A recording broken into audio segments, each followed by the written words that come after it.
Hello, everyone. Hope you are well on this Friday evening. I held off on doing a video. Usually, I get out a video or I record it in the afternoon on the way home from work, but I wanted to hold out to see how this meeting went with Trump and Putin. So, I'm going to give you my thoughts on it, give you my take, and you probably are going to disagree with it. Okay.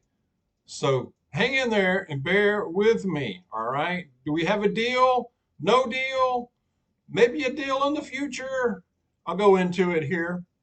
I have a terrific passage I'm going to share with you towards the end, maybe two passages towards the end of the video. Stay tuned for that. They're really good ones. All right. But first, a couple of little things I want to mention here. I'm going to mention two very, very positive things first. All right. Maybe even three. But the first one I'm going to mention is this day in history.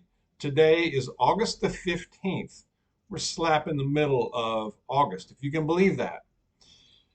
I'm ready for cooler weather. I don't know about y'all. The humidity was kicking me around earlier this afternoon, y'all. I'm just going to be honest. And I mowed the grass. I mowed our backyard yesterday evening, late afternoon when I got home, and I'm going to tell you, I had to use a liquid IV, and it kind of brought me back. It brought me back. So yeah, the heat is serious. If y'all are in this heat in one of these areas where you got a big heat wave, and a lot of the country is right now, you really got to respect it because especially as we get older, we just have to be careful.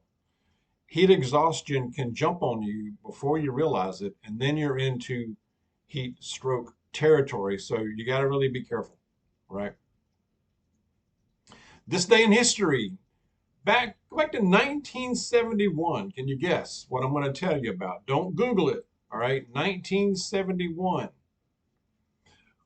Old Tricky Dick, Richard Nixon, on this day, and I believe it was 1971, took the United States dollar off the gold standard. He said it was going to strengthen the dollar to do this, y'all.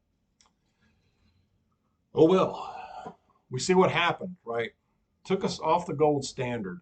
I don't know. What do y'all think about that? Oh, Tricky Dicky back in 71. Oh, by the way, I'm still waiting on the audit of Fort Knox, y'all. Is there any gold in there? I don't know. Maybe there is. I don't know if we'll ever really know, will we? I don't think we'll ever know for sure. Also, two big things, and this I heard about these the last couple days, and I just haven't mentioned it yet. But Social Security. Now, Trump administration is claiming that they have booted 275,000 illegal immigrants from getting Social Security benefits. Okay, I hope so. That's a good sign. Shouldn't be on them anyway. I mean, if you're not a citizen, what the deal? How many millions are still on it? Now, that's serious.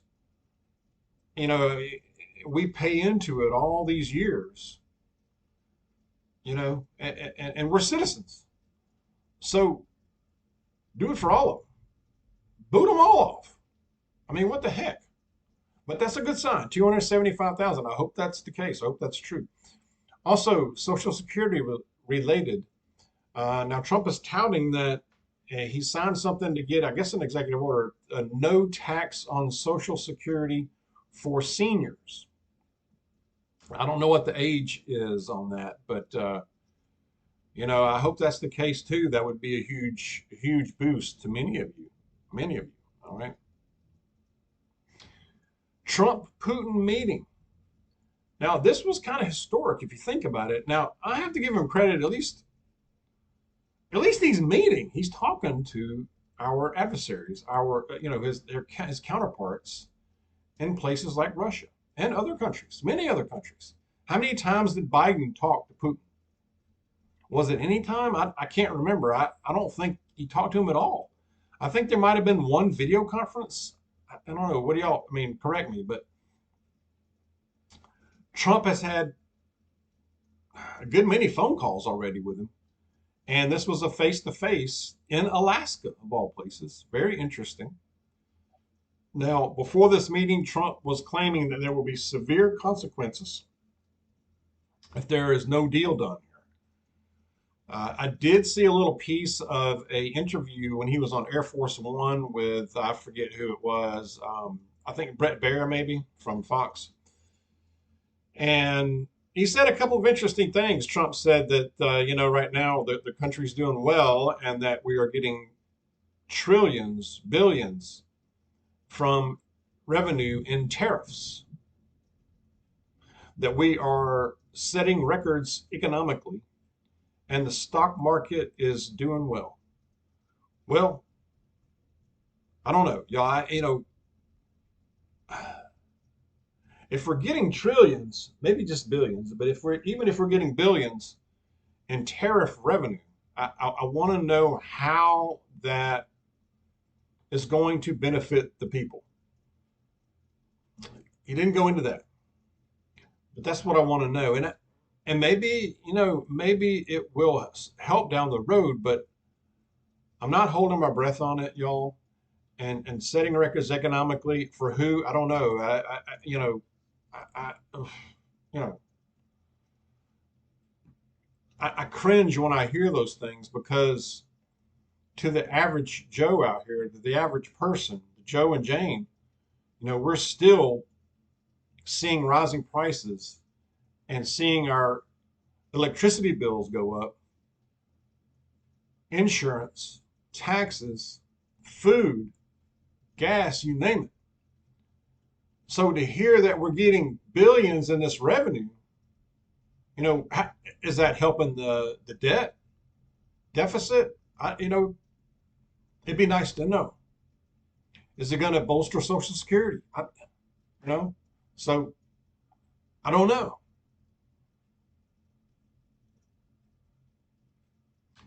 All right, back to this meeting.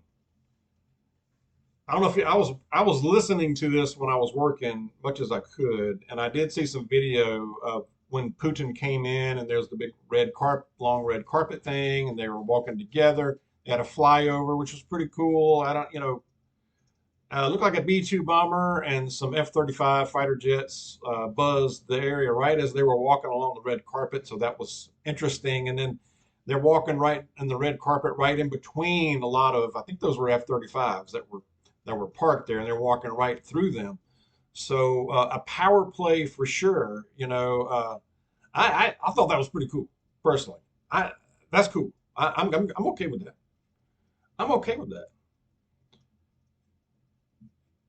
That was pretty neat. And then the flyover was pretty cool to watch. I have to admit, I had that was neat. I mean, dang, so but it didn't seem to shake Putin. I mean, he looked up like it was flying over us.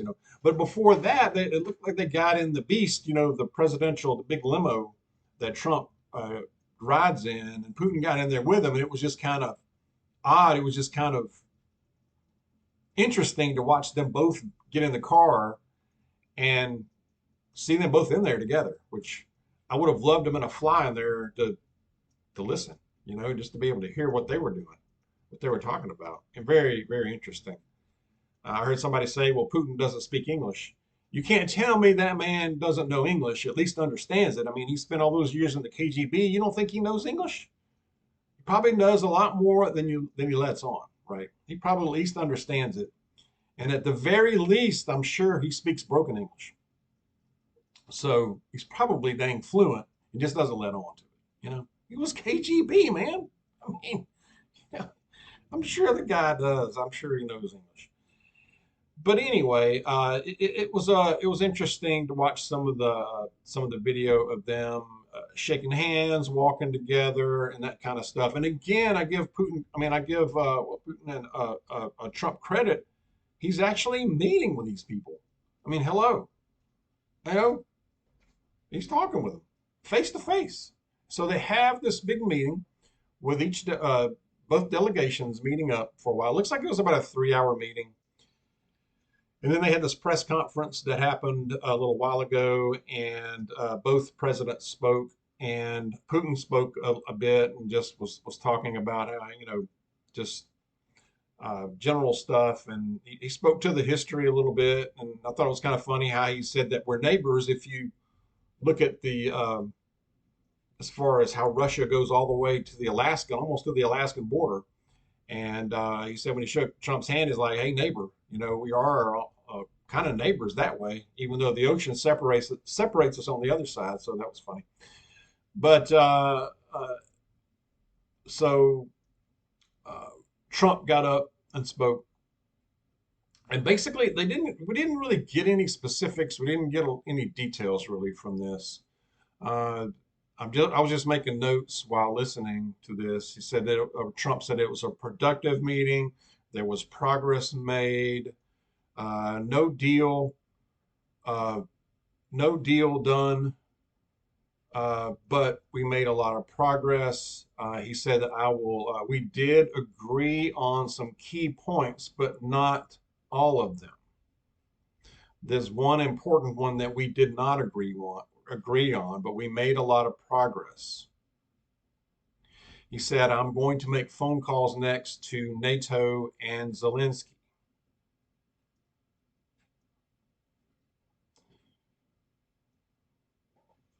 But he kept saying we made progress. Um, they took no questions. It was not a very long a press conference, in case you missed it. They took no questions from the press, no real specifics of what they agreed on and didn't agree on. Without Zelensky there anyway, it's not like they could have made a big breakthrough deal anyway, right? We knew this going into it. I think the best we could have hoped for anyway at the beginning is just to make progress and move the needle a little bit in the direction of peace. But who really knows? I mean,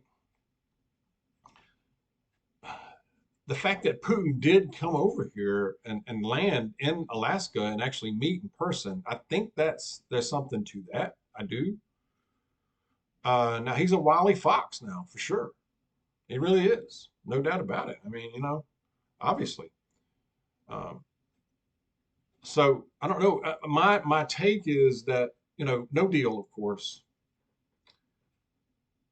but I give Trump credit for getting him to come over here and meet. I know at the very end of the press conference, Putin said next time we'll meet in Moscow.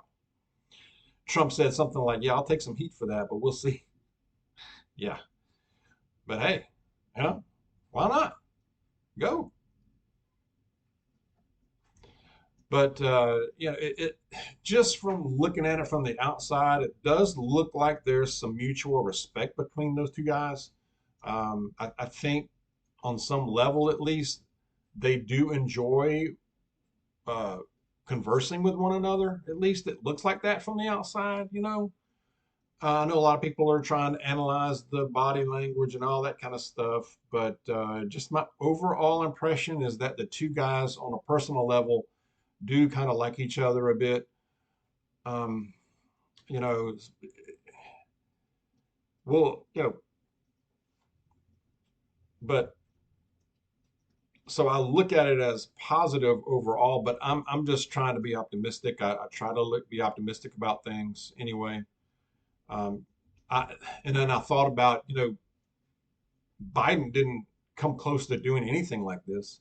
And if Kamala Harris were the president, would we have gotten even this far? Would this have happened? No, no. If Kamala was president, we probably would be knee deep in WW3 already, and it might still end up that way. But I don't know. Let me know your thoughts. Let me know your thoughts on this. But anyway, we'll just have to wait and get more details on this. But I'm going to go to a passage, maybe two. Continuing in the book of John, I'm going to read John in chapter 13. when he's talking to his disciples, chapter 13, verse 34, from the words of Jesus, I'm giving you a new commandment, that you love one another just as I have loved you, that you also love one another. By this, all people will know that you are my disciples, if you have love, if you have love for one another. And very similarly, over in chapter 15, verse 12, he says, this is my commandment. Again, this is my commandment, that you love one another just as I have loved you. Greater love has no one than this, that a person will lay down his life for his friends. You are my friends if you do what I command you. Pretty clear that from the words of Jesus, it is the great commandment that we love one another, just as he has loved us. That's not always easy, but it is something we should strive for and really make a conscious effort to be, and as I say a lot, be the light. Be the light in a world of darkness. There is light in this world, but there is an awful lot of darkness. Satan runs rampant, especially right now. There are so many signs that point to that we could definitely be approaching end days, or maybe in them. So for debate, sure, but we should be the light, and through Him show that we are faithful, and that we practice our faith. We put it into practice, not just talk about it. So share your thoughts on that. We're going into a weekend. Let's be aware, let's be alert, and be safe out there. Stay close to Jesus. God bless y'all. I'll see you soon.